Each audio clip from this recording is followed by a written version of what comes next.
Good afternoon and blessings. I thank God every day for this opportunity. You know, the opportunity to share knowledge with you, lest we perish for lack of it. And that's scripture, you know, Hosea 6:4. As a matter of fact, I'll continue to share knowledge with you as long as I can. Y'all know me. I'm Ruby Williams Shivers, your unapologetic amateur, still looking for experts. They are here, and they're coming. Now I'm going to explain that concept, amateur versus expert, as I promised I would do on each show, because I think some of us are still a little confused to what I mean. Expert. I mean expert in Africanism. See, I'm an expert in living black. I live black every day. But I'm not an expert in black living.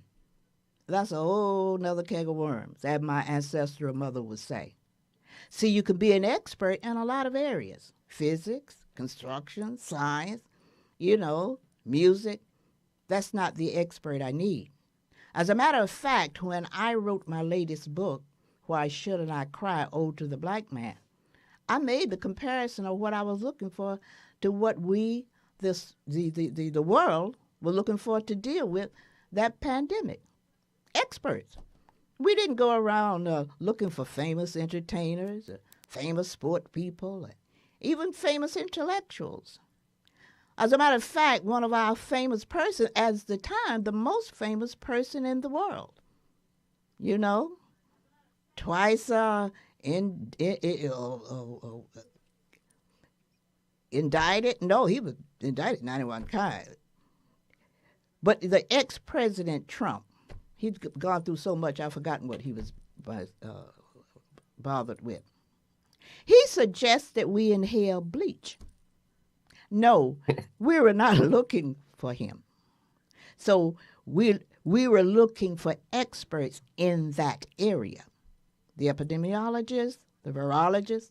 As a matter of fact, I went to my primary doctor at some point, and he unashamedly said, I'm not the expert. He directed me to the experts. Now, our situation, our experiences as African people is far worse than this virus.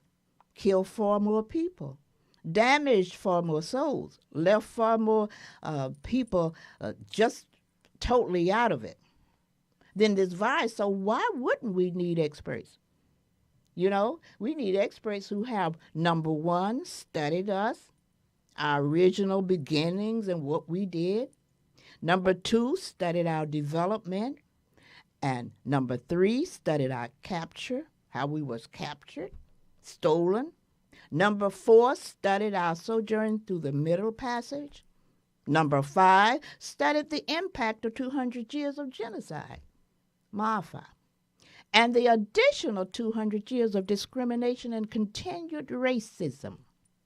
And number six, studied the possible solutions to what ails us. That's the expert I'm alluding to. In the meantime, I'll bring my guest of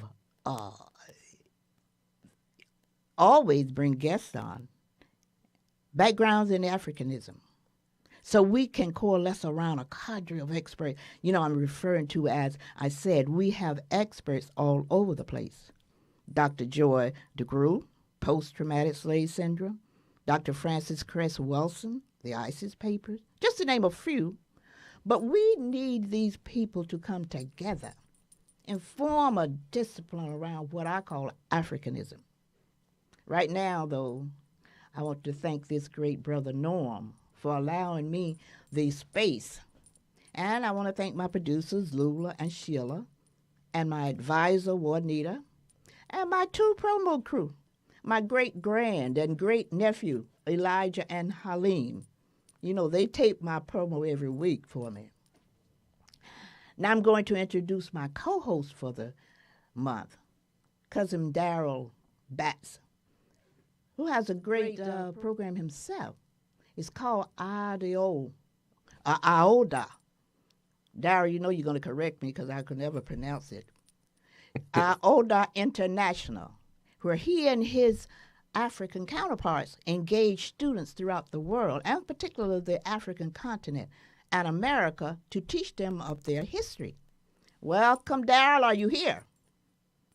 Good evening, everyone. Okay. Daryl, I'm excited about our guest today, Yes, Dr. yes. David A. Canton. Dr. Canton, I'm so happy to have you on the conversation around black, the conversation around black history is ablaze. Those who thought it Yes. could be silenced sure miscalculated. It has made us realize the agency we have to determine our own destiny. Now, Dr. Canton, I'm going to read a portion of your bio. The length Okay. of your bio reminds me of the title of my first book. We must reject tired, trite, tasteless, and other nonsensical expressions that keep us damaged. By the time I finished my title, my time was just about up, so I shortened my title, and now it's called Verbal Healing.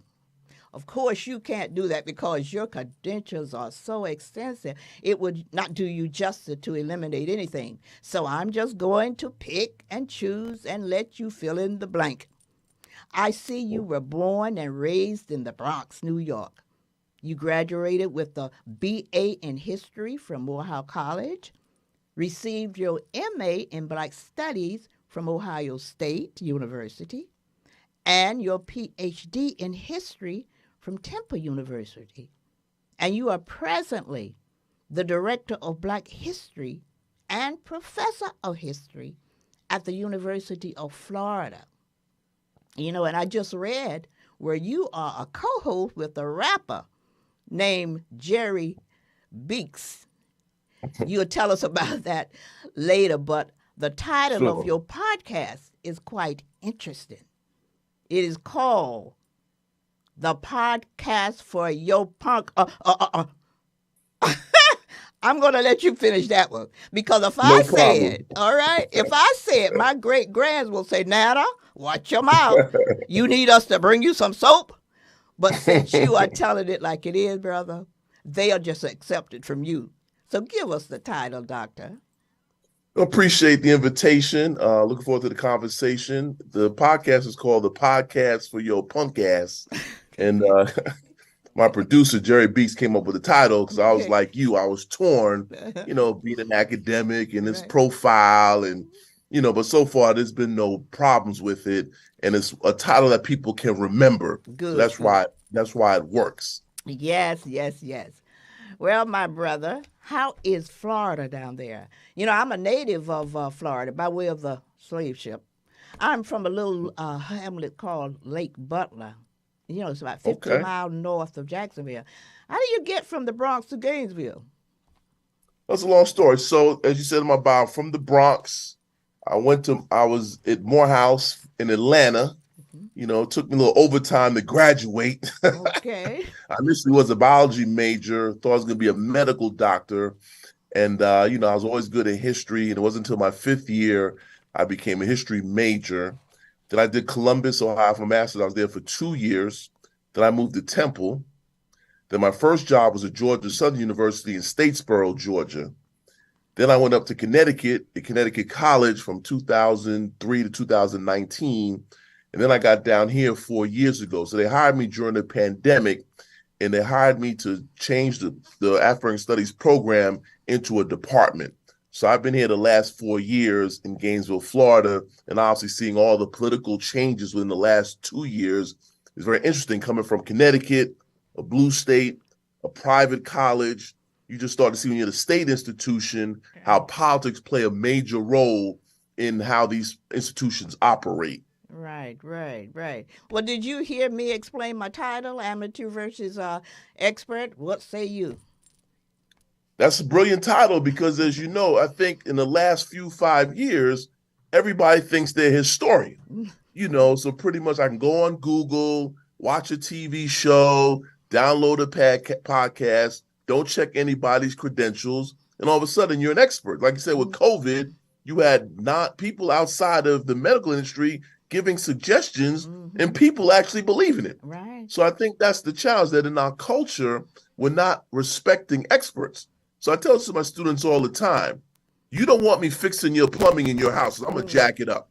You don't want me fixing your Exactly. car. You don't want me painting anything. You don't Mm-hmm. want me cooking your meals. I'm going to jack it up. Mm-hmm. So give me, the historian, the same type of respect. Right. It's not saying you can't love history, Mm-hmm. but at the end of the day, there are people who are trained and do this for a living. So Exactly. when you're talking about, if you want information on history, go to historians. Like you said, for COVID, you don't listen to Joe Rogan. Mm-mm. This guy Mm-mm. has no training in anything, but people listen to this guy because he has 20 million followers, but that doesn't make you an expert. So I Exactly. really love the title of your podcast, that you're saying you're an amateur, but I'm going to find the experts in anything that I talk about to give people correct information. Exactly. They're not drinking bleach like the two folks that did drink bleach Mm-hmm. after what Trump said. Sure did. Because you know that when you have a following, that people listen to what you're saying and they really hold what you're saying to heart, which is a good thing.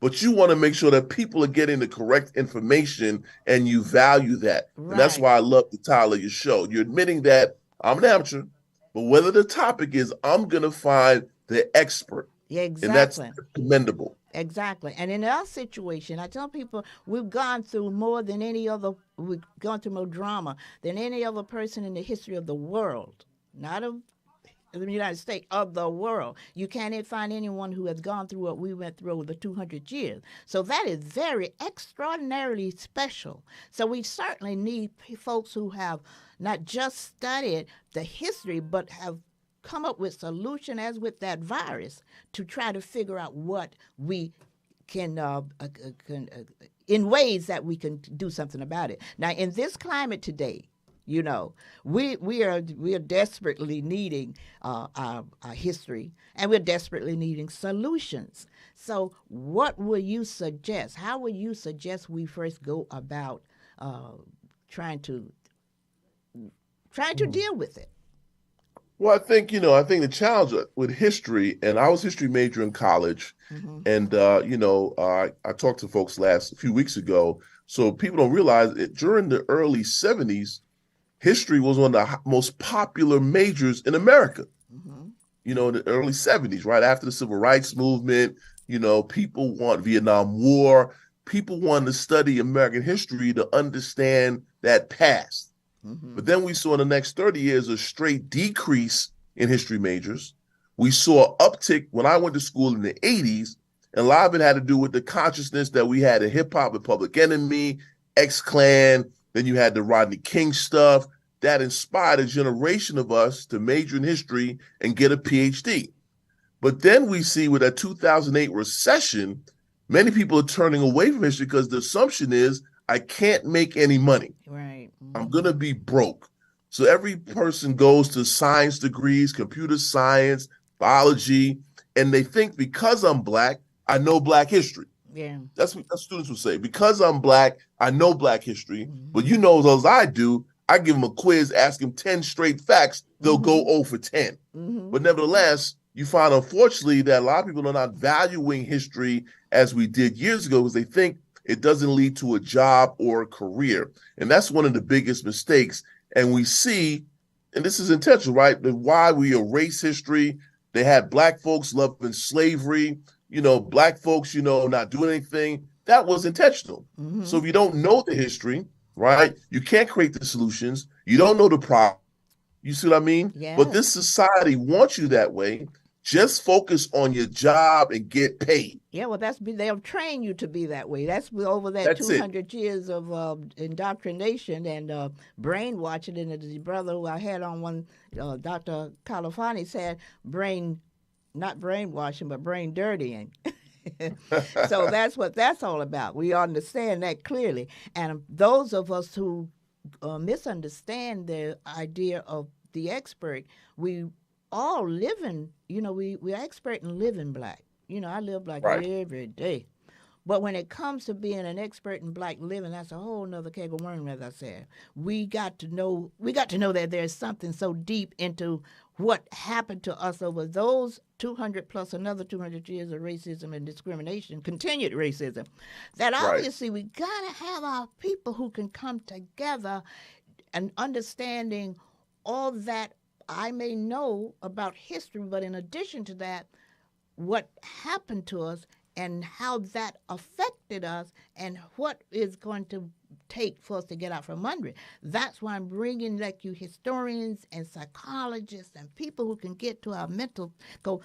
We have as much problem mentally as we would physically with what we went Mm. through, and we can't Right. deny that. One of the reasons that I was listening to you early on the show, and you was talking about how we sometimes criticize. And I said, "Oh, that is so great." I talk about that. I wrote a book called "The One Verbal Healing." In this book, I have about 80 compilation of different expressions that we say about ourselves, and that's all come from that indoctrination. All comes from Mm. that post-traumatic slave syndrome. Some of the things, I'm just going to read a few and see what you think about them. But I say tired, trite, tasteless, and other expression that keep us damaged. We use the phrase "stop making excuses." Well, in one of my last book, I said the two words that I object to, not object to, want to look into: excuse and explanation. Excuse is Mm. when you were born out of white privilege. Explanation is when you're born out of slavery. You know, Mm. you're not making an excuse when you're a black person because you've never been dealt with in any way to do any kind of research to see why we do what we do. So I would Mm. challenge anyone that say, well, you're doing that because you're lazy, or you're doing that because you're this or that, because you don't know, you have not given me any diagnosis, or you haven't looked into our situation as you would other things, other malady. But we're just going loosely assuming that we're what we are because we don't want to work, or we don't want to have businesses, or we don't want this or the Right. other. Another word we use, we are our worst enemy. Well, now, Mm. please, we have to do a whole lot of things to be our worst enemy. We can criticize ourselves, but to be our Right. worst enemy, we got to do a few things like rape and slavery and all that other stuff. So, but those are words that we use. And when you've made that point earlier on the conversation I was listening to with you, with the young lady, I said, oh, well, that's where we got to get to. We got to. So I'm sorry. I'm going to bring my co-host in right now, Dara Okay. Bates. And Well, if you let have me some let me just let me questions, add to what sure, you're saying. So, sure, right. So please. I Mm-hmm. think again, by not knowing the history, right? In other words, black folks, we love to blame black people. Mm-hmm. But when you look at these systems, banking, housing, education, incarceration, Yeah. healthcare, when you look at these institutions in America and how racism, people don't realize the impact this has on the entire population, Yeah. right? And it's all relative. If you're black and middle class, you still die earlier than a white Right. middle class person. We see Exactly. with the birth rates, black women who go to college, take prenatal pills, have health insurance, the babies are still dying at a higher rate than white women. That's Exactly. not because she's not taking prenatal pills, eating pork rinds all day. It's because there's racism and stress. She's stressed out if her son's gonna come home at night from going out. You're stressed out at work, microaggressions. Yeah. You're stressed out over debt. All that has an impact on your life chances. Yes, yes. And it's interesting you say that because my pastor, who's a Morehouse person, he's excellent. Dr. Quick, I don't know if you heard the name, but that guy is all that in the bag of chip. He's been bringing some Afrocentrist type stuff in since came to our church about a year or two ago. But anyway, he's talked about a study that was done, and I forgot the name of the syndrome, but it was basically the same thing you were talking about. How there was a study done where um, white women and men have a different kind of uh, not a different they live longer than black men or women. And then he gave an example of the syndrome that we deal with. He said, oh, how about when you driving at night, a black man particularly, and a black woman now, black man driving at night and you see those flashes, police lights in back of you, what that does to you. your heart rate goes up. Right, right. And it I know affects you. mine does. Every black person does, man, woman, or child. So Yep. that they make it have an impact on your health. So those are the kinds of researches I'm referring to. We need to have done, or so we can explain why certain things happen to us, and we won't just point the finger at ourselves and say, "Well, we don't like this, or we don't take advantage of this, or we don't have businesses." Yeah, okay. I'm just you was really on it. So go on, and I'm gonna bring my Yeah. co-host in case he has a question for you. I'll do last points. I think also if you look at, low income areas, food deserts, we got the bodegas, the corner stores, they don't sell the healthiest stuff. Then on the flip side, No, where they do sell healthy food, it's expensive. Whole yeah. Foods, Publix. So they got you running, they got you going both ways. Oh yeah. We want you to eat healthy, but fruits and vegetables are expensive, Right. right? Then if you eat cheap, McDonald's, that stuff kills you. Mm-hmm. So you're in a tough situation. You shouldn't be in a society where you have to choose for healthy food. That doesn't make any sense. Now. But that's how a racist capitalist state work, Yeah. right? We look at racism and capitalism. That's how these things. So if you're poor and you're black, these are choices you got to make. Yeah. I got to survive. I got to buy cheap food that's not healthy. Yeah. Whole Foods is not an option. It's not because I don't want my kids to eat healthy. I don't make enough money. That's not black people's fault. We don't own Target, Walmart, Disney, the big AT&T, the big employers who decide not to pay people. That's a racist, capitalist, systemic issue. So again, it's not about these bad individual choices, like you said. Right. It's these systemic. If I'm making $15 an hour, I got 2 kids. I can't go to Whole Foods. I got to go to McDonald's and get Happy Meals. You know what I mean? Yeah. Go to the gym. I work 3 jobs, 3 jobs a day just to make it. These are realities of a racist capitalist system. And that's why I like your show again. There are experts who study this stuff for years. Unfortunately, it doesn't trickle down in the K through 12 education system at all. At all. But it's like your shows, Joe Madison, Black media. We have to go search it because you're not getting it on CNN. You're not getting it K through 12. We have to make sure our institutions, your churches, our organizations are sharing this with our community. Exactly. Perfectly said. One of the things that my organization decided to do here recently, all giving credit to your governor, I'm going to send him a letter of appreciation. He awakened us. He called about the woke generation. He sure awakened us. So we created a little homeschooling for our young one, K through 6, that we will bring them in to teach them African studies. At least they go out, believe in the mess that they're promoting, that we came over here and learned stuff here. So I'm suggesting to all black parents, and I know some of us are doing it, but the ones that don't know, just get your kids together in a group of 2, 20, or whatever. Mine is a group of 7 now. Going to keep it that way until we can expand. But what we're doing, teaching the African study at home before they leave home. That way, when they go out into the world, if the studies are being rejected or taken from us, they will not have missed anything. They will know their history before, they are told that they are nobody, that they came over here and learned the skills they have because they, as slaves, they, taught them this. So we got a lot to go. But my brother Darryl got a question for the doctor. Good afternoon, Dr. Canton.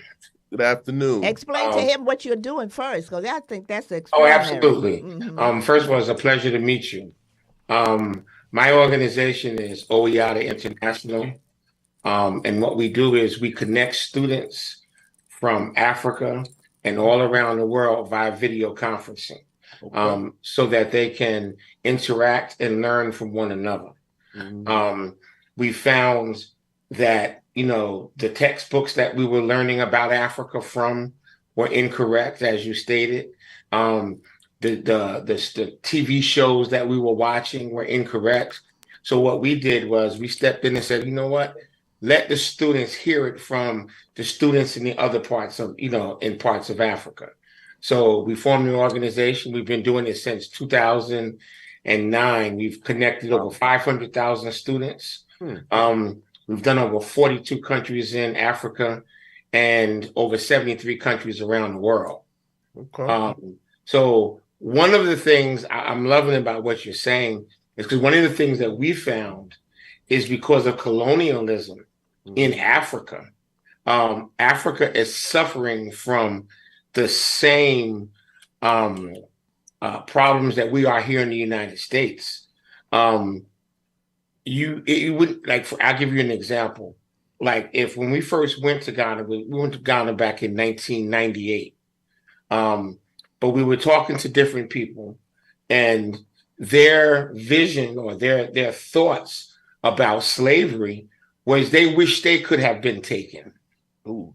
Because the stories that they were told were that they came and took the best and they had a great life. And at the time we showed them Roots and Amistad. Most did not believe it. A professor at the University of Cape Coast, he said, I can tell you right now, if I said that I'm going to put a slave ship and call it a slave ship in the middle of this campus, he said it would be full of volunteers wanting to get on. And that's because of again, people don't often realize that when the British came, like say with Ghana, when the British, that's where we're located in Ghana. When the British came in, they took away all of the history and gave them British history. Yep. Like to this day, the girls are cutting their hair because the British said that their hair was too unmanageable. In their court systems, they're still wearing the white wigs. On Fridays, they just instituted not long ago that you can wear African attire on Fridays. That kind of blew my mind. I'm like, well, wait a minute. Africa. Yeah, so I the need for history, the need to be taught who we are. Brother, I applaud you for the work that you're doing. It's needed all around the world. So necessary. And what happens is the students are able to begin to learn about their own history in Africa, because that's our first requirement. Look, you have to learn you have to learn your own history. And now they're able to now teach and show the students here in America about their own history. I applaud the work that you do, brother. In fact, I've been to Ghana 4 times, and in my previous institution, at Connecticut College, we set up an exchange program with Ashesi University in Barakuso, the small liberal arts college. And like you said, colonialism, imperialism. My colleague from India, they did the same thing in India with the British. They understood, right? The education, the minds, the culture. For this system to work, we got to we got to get them to see the world our particular way, devalue everything that they do for themselves, right? Your culture, your religion, your language, to the point you start hating yourself, don't even know it. Yeah, exactly. Right? And that's part of the system. That's intentional with colonial schools here in the States, in India, whatever you had this colonial model, the education system followed. Yeah. Right? But of course, we see whether it's Lumumba, Nkrumah, Ella Baker's, others who even attended these Catholic missionary schools, they would take that information, spin it on its head, and help to fight colonialism. So, so it's the same type of struggle, right? That you go to these Eurocentric schools, but somehow through your church, your family, you find a way to, to understand your contribution to the world, which for me was my dad. My dad exposed me to Marcus Garvey, the Amsterdam News in New York, take me to see John Henry Clark, Ben Yakinen, all that. I went through all that, Van Sertima. I was socialized through all that stuff. Yeah. That made a difference. Yeah. You see what I mean? So again, it's important. What you're doing is exposing young people to this what they call African diaspora. Yeah. We share more in common, but often too many times our students spend so much time, how are we different? Literally, they spend hours. Yeah. That perplexes me. Yeah. For me, Yeah. whether you black from Puerto Rico, Ghana, Nigeria, let's get Exactly. together and socialize. But that's where You know, that's where our experts got to come in. We got to get together on a plan where we can create something like when Bethune Cookman decided that we needed education way back when, and she organized that school. Ours got to be such that you'll get together, because many of us, we know a whole lot, but we don't know a whole lot. We don't know that we need to know the very basic reasons that we're in the condition that we're in. I tell everybody, I say, this show I do, this podcast, it's not for debate. I bring you guys on to debate, but it's not debatable. The one thing we do know, I got facts here. We got facts that we were enslaved. I got facts that we were hanged. I got facts that we were raped. I got facts that we were all kinds of crazy things. We've been discriminated against. Those are facts, and we got to unravel what these facts have done to us and come up with ways to get through to our people, because the ones that I quote in the book that using these expressions against themselves, we can't blame them. They're obviously, no one wants to feel bad about themselves, but when they look in the mirror and they see what have been done to them, they believe the hype. They believe that they're nobody and nothing. They haven't done anything. We somehow got to get through some way to, as with the epidemiologist who probably at some point just knew a little bit of medicine, then he went into a specialty. You guys are specialties that got to get us together on an accord where we can study this stuff, understand how we got to this point, understand what's going to be required to get us out from where we are. So, maybe here's some more. One of the things that we had a session today, and so one of the kids asked the question. It was from here in the United States, from a school, I think it was in Massachusetts. And they asked the question, and they said, do you live in, they asked the kids in Ghana, do you live in mud huts? And, the kids in Ghana said, no, we live in houses. So, and then I asked, the student, I said, so I came in and I said, so what do you think of a mud hut? And they said, oh, it's just made out of mud, Okay. So I said, what do you think of an igloo? And so they were like, oh, an igloo was like something, I said, it's made out of ice, right? Yeah. So one is made out of mud, one is made out of ice. So, and what we did was we took them through the fact that it took ingenuity, because you can't go out back and just put some mud together and build a house.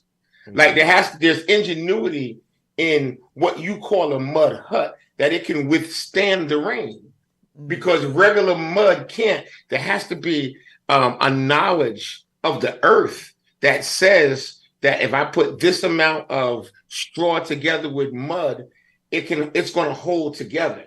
So, just taking things that we often look at as negative and being able to say, well, wait a minute. So there's not a shame of a mud hut. Right. And all that would be done through our experts, our educators, who will know how to put those things in place without maybe condemning, because it's not about condemnation. It's about knowledge that we just don't know. I want to recognize some of my folks here. Laura Lynn, so glad you. She said, hi, Dara, Lula, Salvador, Robert Cabbage-Stock watching, Lord Shiver, that's my son, and I want to Tiffany Baker, Barker. Hi, sweetheart. So glad you all are watching. Okay. I think it goes to, like you said, we're not, if you look at African history, African American history, African history in this country, obviously you get it more in the continent, but again, it's Eurocentric African history. Here, because we don't have that long relationship with colonialism in the continent, there's just I bet you for $1 million, I can't get 5 students to give me 5 capitals of African nations. $1 million straight up, right?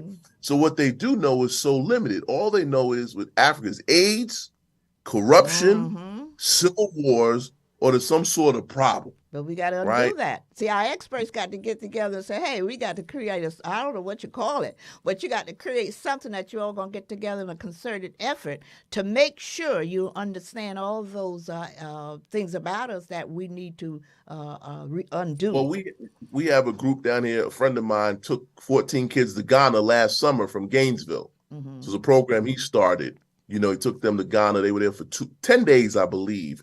You know, so definitely, you know, that's one way. But I think what you're doing with the technology, that definitely makes the world smaller, because obviously it's not cheap to go to the continent. But I think what you're doing is a great model. I like to get your information because I can share that with my colleagues, my experts, who can join in on your Zoom talk. Would be great, you know, to talk to your students from across the diaspora, particularly with a lot of these Africana studies programs, which are diasporian. This would be great opportunities to have these relationships develop. But definitely, and I think what's also true, I think, you know, for most students, again, what they know about Africa is very limited.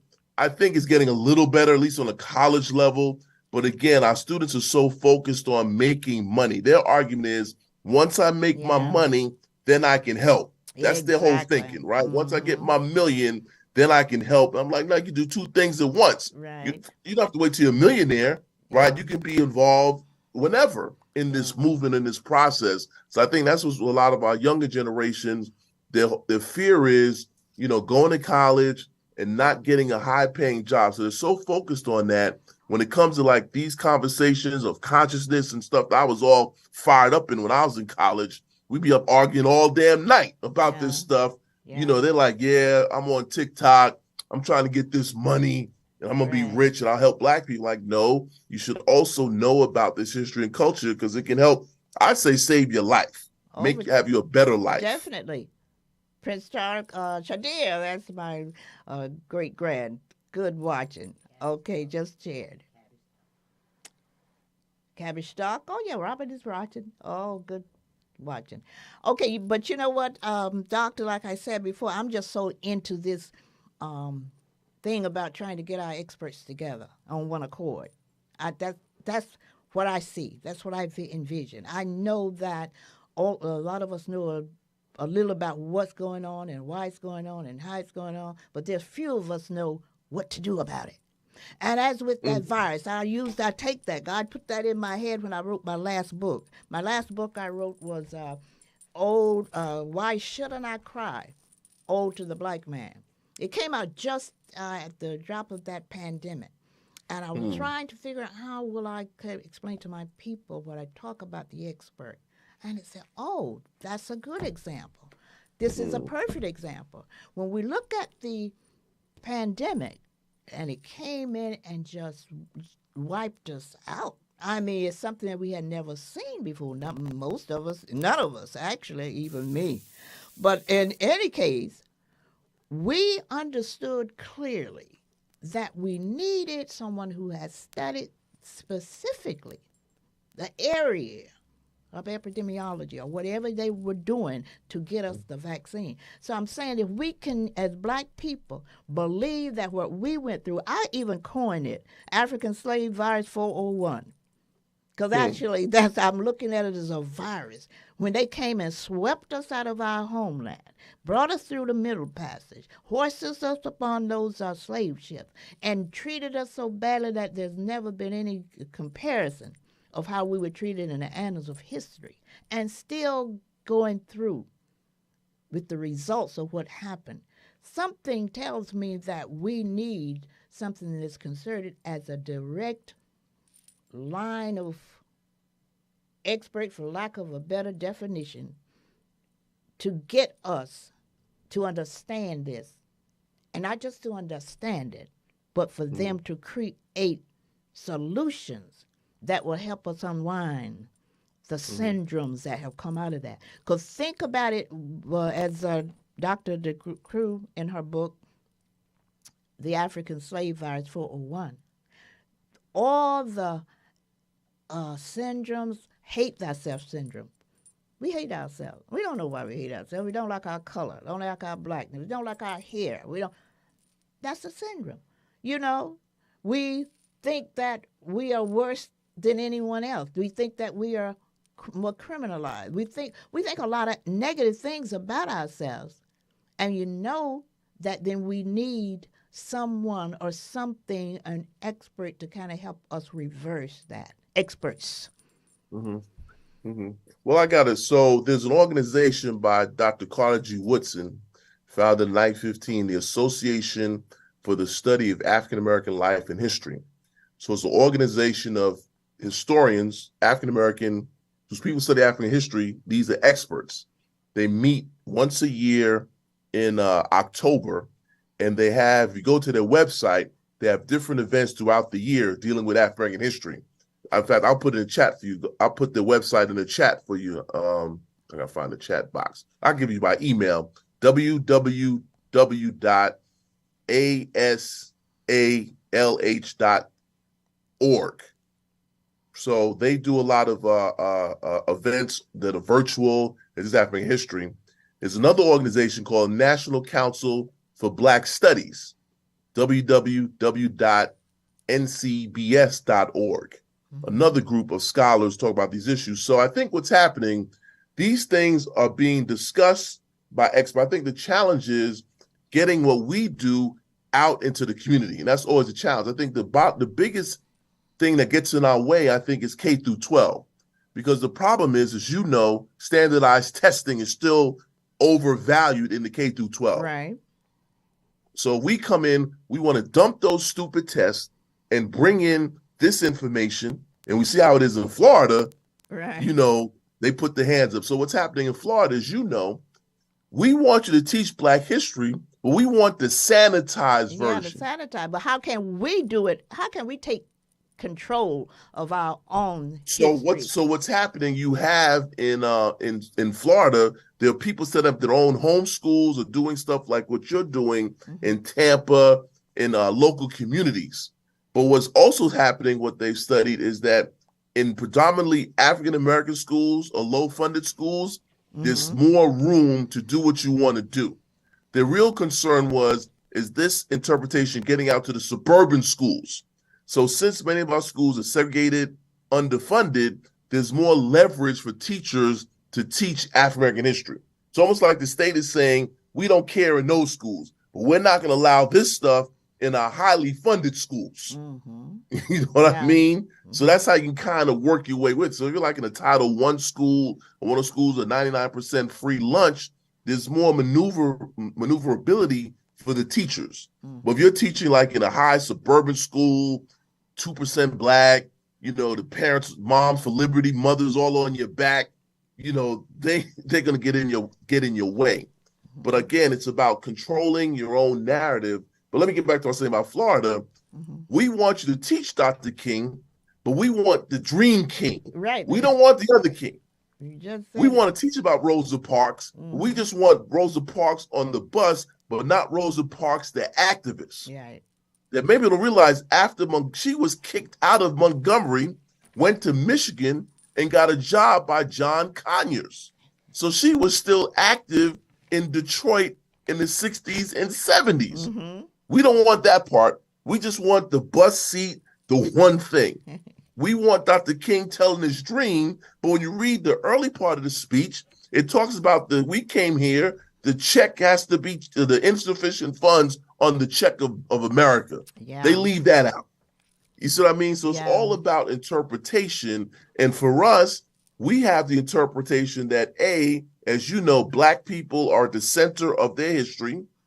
B, systemic racism is real. And I think your point about COVID, we have to see racism and these inequalities, systemic racism, as a slow death, right? It's a slow grinding system. This is why Black men die at 61 on average.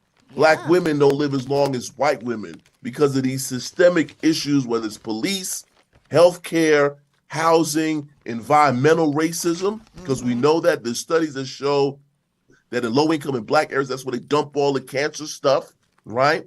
Racism is a public health issue that should be viewed like COVID.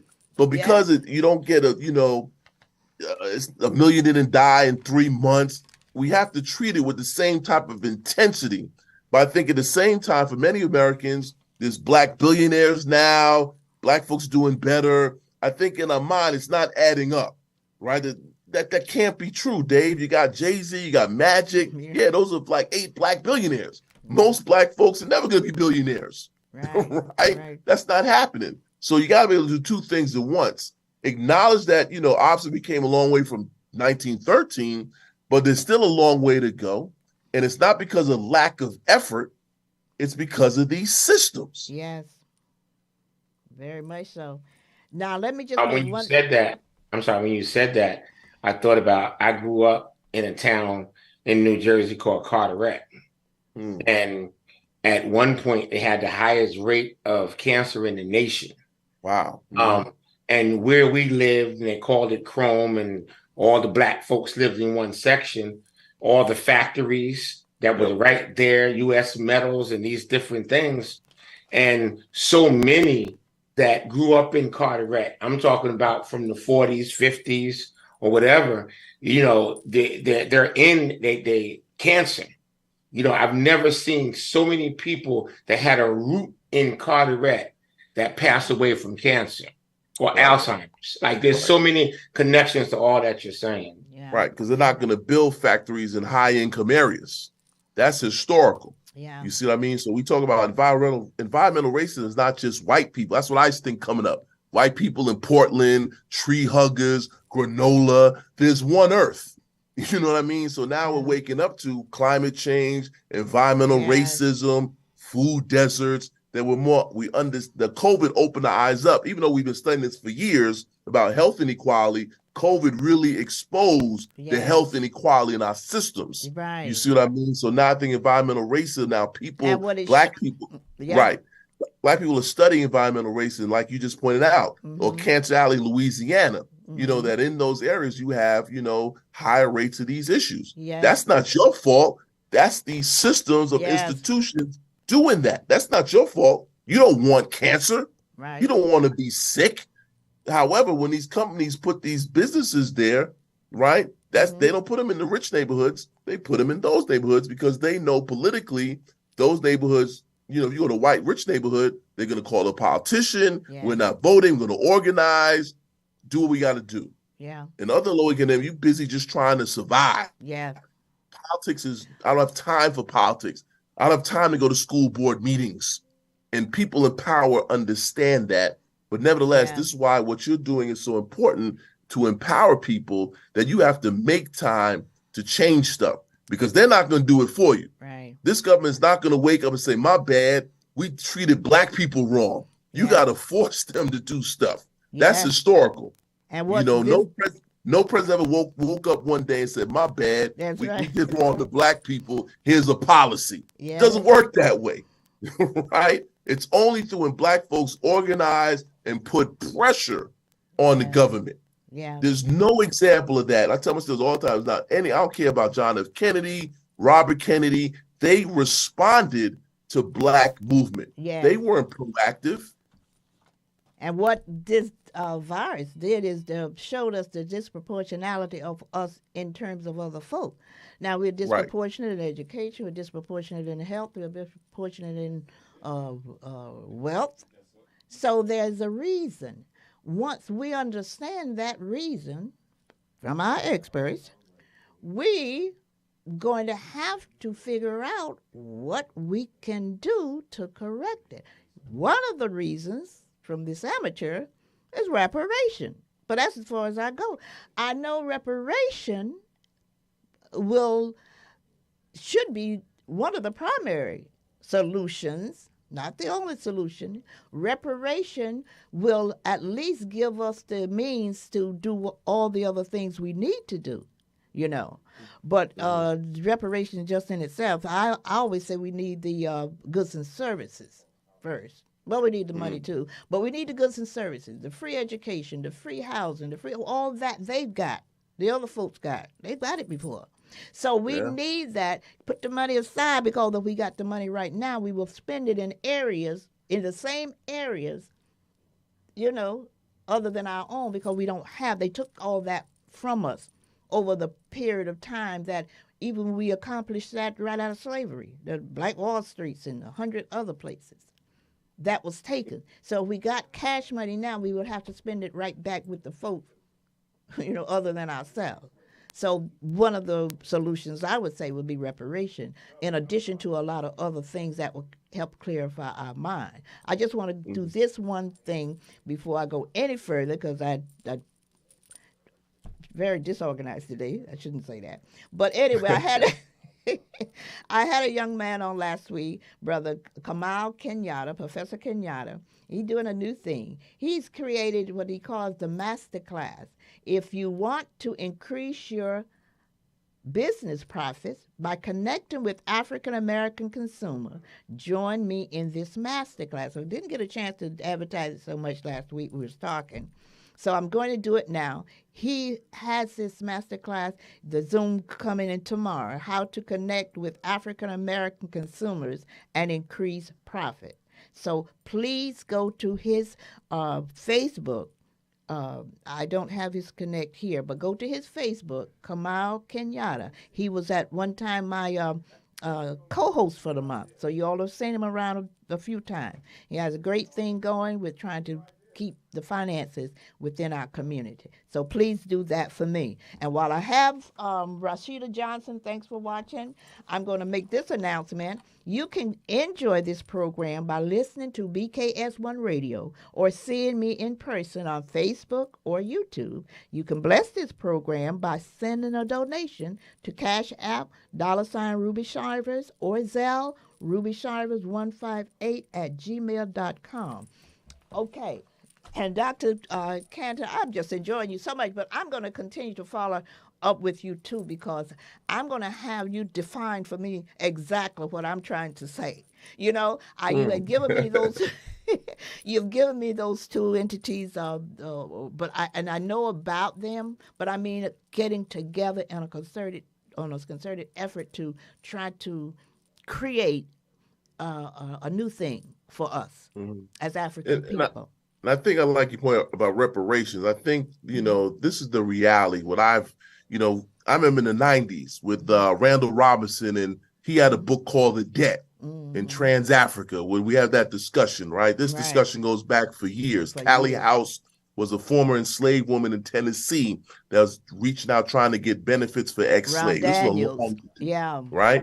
Callie House. So there's a belief by many whites in this country that slavery benefited Black people.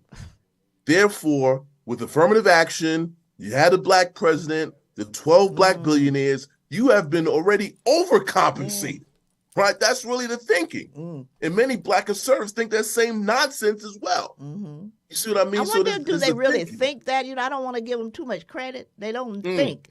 But I wonder if they really think that it's a jive time they're trying to convince us.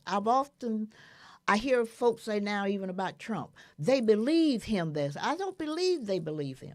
I believe that's a game they play on us to make us believe they believe him. They understand. They may be dumb, they may be ignorant, but they understand reality when it's hit them in the face. They know that they haven't given us anything. They know that they have stripped us of everything, not only financing, but they have stripped of our history, our culture, our wealth, everything. So in order to compensate in a small way, they would, and this would be the first time they gave reparation. They've been giving reparation across the board. We just have not had it. And if they gave our reparation, we would need affirmative action, because it doesn't benefit us that much anyway. You benefit generally the other folk. But those are the things that we're going to have to come together, and our experts are going to have to really dive into it and try to figure out how to, as with that virus, become an entity that would allow all of us to get what we need to get from you guys. Well said. I think so right. So that's a good point about, conservatives. It's just a game it's about power, right? So it's a game to play.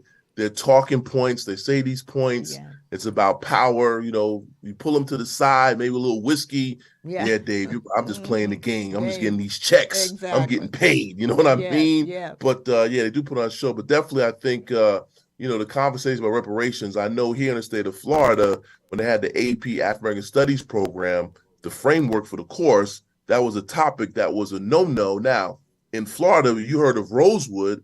Rosewood, Yeah. they give scholars. So here's a state that actually, what they like to say, compensate. If you're a descendant of a Rosewood person, you get free tuition at any public university in the state of Florida. So the state that practices it don't want you teaching it. It makes no sense. It makes no sense because it is no sense. It makes no sense to them too. They just want to keep us where we are and even further down. You know, I want you to talk a little bit about rap now. I brought you in on it, the subject of your podcast. And so my kid's going to say, no, Nana, he said it. He told us the title, but he didn't say much about it. Okay. Well, this is a podcast my friend and I from the Bronx started 2017, that whole Colin Kaepernick. And what I noticed when you look at sports talk, because again, they're funded by Disney, they're funded by corporations. There's only so much you can say on the race issue, and many of them are not experts on these issues. So I figured, we come together. I would be the historian who's the expert. My producer handles all the technology. So what I do is I give him content and he makes up rhymes that connect to the content. And that's how we operate. So pretty much we've been doing it for, like I said, for 6 years. We got like 60 shows, and pretty much, we do sports, we do politics, we do history. It's almost like a potpourri of information. So I have a good time doing it. And I think because, I'm independent, I'm not getting paid by Disney, I'm not getting paid by ABC, NBC, I can put out my own opinion and ideas. And there's a freedom out there that I have. So we have a good time doing it. It's entertaining, it's informative. And I'm like you, I believe in experts, so I do research. I don't just make stuff up to get viewers. I don't make up lies to get clicks and make up, say stuff that's crazy. Because we know in this industry, there are people out there that say stuff to get clicks. They don't care whether it's true or not. They just make stuff up and just to get people just buzzing in on the internet. I don't do that. You see what I mean? So I do my research, and I try to be funny, engaging, entertaining, because I know it's still, you got to entertain, but I'm committed to truth and information. So I'm not going to say stuff that I know I can't. I'm not going to, if it's, 1,000 dead, I'm not going to say 500,000 to get clicks. You know what I mean? So I'm going to tell you the truth because that's what's out there. Yes. Okay, I tell you, I've thoroughly enjoyed this conversation today. We want to have you back again if you promise that you will come back on the show. And I'm around, sister, anytime. Okay. And Daryl, it's always good to have you come and always be a my pleasure to be here. co-host. Yes. And again, I'm just going to welcome all the ones that are listening in. Laura Lynn, Tiffany, Lula. Thank you all for listening. And always share. Robert, Prince Charles, you, Shaka, you listen in and always share. That's how we get the word out. As I said, my show's about information, dissemination of information. And it's not debatable what I talk about. We're enslaved. We're still enslaved. We need help, so those are real. It's very real. Now, again, I'm going to encourage you or ask you, please, support the brother that I had on last week, Brother Kamal Kenyatta. Go to his Facebook. I don't have any other information, but I know he's coming. He's going to be Zooming tomorrow, talking about the finances that we need in our community desperately. And he's doing it to try to encourage us in ways to support each other. I'm going to read just a brief, I was telling Dr. Cantor about some of the expressions we use against ourselves, which part of the syndromes, it's part of the syndrome that we find ourselves with now. Don't know that they are syndrome. We just know that we feel this way and we don't understand. People have not maybe given us the correct information on it. I said that we are our worst enemy. We are not a monolithic group. We love to say that word. We're not monolithic. But I think we maybe need to be a little bit more monolithic until we get ourselves together in one accord, trying to figure out. My brother, uh, Calvin and Robinson, the book Journey of the Songhai People, he talks about we should be more monolithic. We think in so many different directions, as many directions there's sand in the ocean, sand on the beach. So, and I agree with them until we learn that other folks go off yearly, monthly, wherever, and decide on issues around where they're going to agree on or not agree on. We have not been able to do that, so we are thinking in 50,000 different directions. We need to be a little bit more monolithic. One of the things, say, stop making excuses, okay? I went through that one. There's a whole heap of things that we say about ourselves that we got to the first black or the only black. We think to get off on that. We're the first black that have done this or the only black. And throughout my career, I was mostly the first black to have done whatever I did. Never impressed me. Someone asked me, well, don't you feel good about it? No. You telling me I'm the most qualified black that you could pick up? You know, you can't fool me. I know better. So that doesn't impress me. And there's another one. If I made it, why can't everyone else make it? You know, that's a good question. That's why we got to get our experts to help us define the difference between what, quote, making it and somebody, you just getting there by the grace of the Almighty. And so those are just a few of the expressions that we make about ourselves, which is damaging to us. It seems like it's going to be the end of my show that I've enjoyed so thoroughly, and I've got so much information around. If you have something that you want to leave with us, Dr. Canton, do so now. Let's see. I think first of all, have a happy winter's time coming up. You know what I mean? That's good for all you listeners. I enjoyed it. Pretty much, I guess I might go with Jesse Jackson used to say, keep hope alive, right? All right. I hear that. All right, Dal, I'm going to see you next week. I don't know right now. I can't say who I guess will be. All right. But it's a pleasure as always. Okay. All right. Take care. Pleasure meeting both of y'all. Pleasure, brother. Same here. All right. Have a great week. All right. You bye. Take care. Bye-bye.